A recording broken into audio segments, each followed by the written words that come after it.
Assalamualaikum, masih bersama saya Yulfial Fikrinur, dosen mata kuliah Kebijakan Sektor Publik di Universitas Islam Negeri Sultan Tasyikuddin Jambi. Pada pertemuan kita kali ini, kita akan membahas tentang kebijakan publik dan bukan kebijakan publik. Istilah kebijakan lazim digunakan terkait dengan tindakan atau kegiatan pemerintah serta perilaku negara pada umumnya. Kebijakan biasanya dituangkan dalam berbagai bentuk peraturan. Kebijakan publik erat hubungannya dengan administrasi pemerintahan. Kebijakan publik adalah kebijakan-kebijakan yang dibuat oleh pemerintah untuk mencapai tujuan-tujuan tertentu di masyarakat.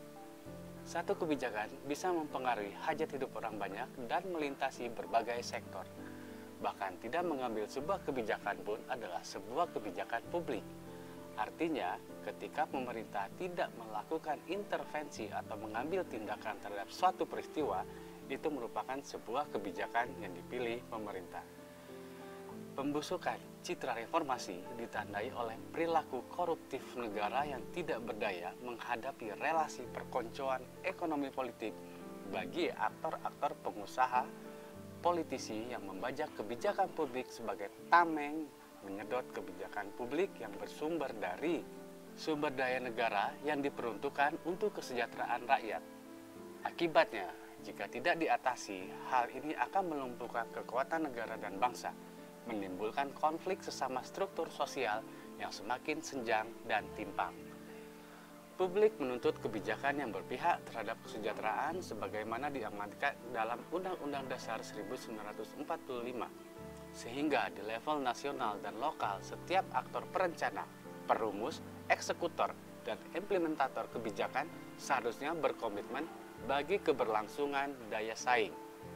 Beberapa fakta menggambarkan bahwa masih banyak perilaku koruptif dalam mengatasnamakan kebijakan publik.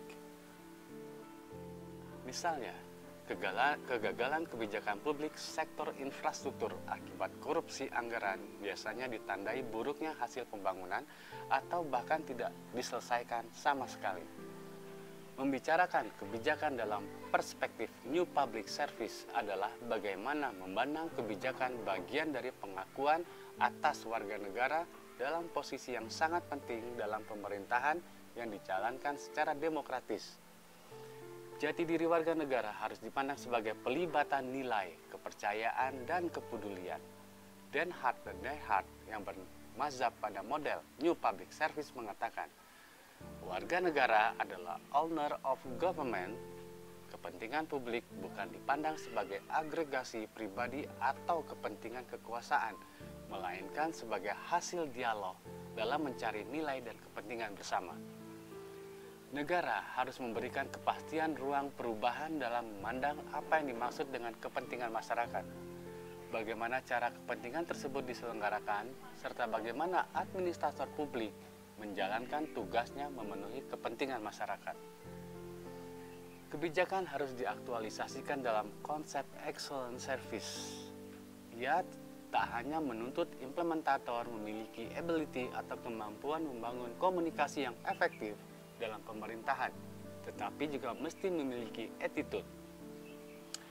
Attitude atau sikap tak dapat dilepaskan dari kebijakan kepada maksud melayani masyarakat. Attitude harus menjadi representatif nilai-nilai iman, moral, dan ketuhanan, juga wujud menghadirkan negara dalam setiap tindakan, sehingga serangkaian aktivitas yang dilakukan oleh birokrasi publik untuk memenuhi kebutuhan warga pengguna dapat memenuhi dari definisi pelayanan publik. Revolusi mental yang digaungkan sejak beberapa tahun lalu itu kemana? Kini tak lebih dari jargon kepentingan sempit elit penjual nilai moral, sehingga kebijakan publik selalu menuai blunder. Sementara itu, keputusan tidak selamanya menyangkut politik. Sebab sebagaimana yang diketahui bahwa keputusan dapat menyangkut diri sendiri, keluarga, atau bisa juga menyangkut kelompok atau golongan tertentu. Hal inilah yang sering diistilahkan kebijakan non-publik atau kebijakan private. Kebijakan publik dan bukan kebijakan publik menurut Gaston. Pertama, kebijakan publik dibuat oleh pemerintah.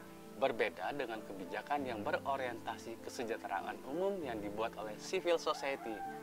Kebijakan ini bukan kebijakan publik karena tidak melibatkan pemerintah. Demikianlah materi-materi perkuliahan kita dari pertemuan pertama sampai hari ini telah berakhir.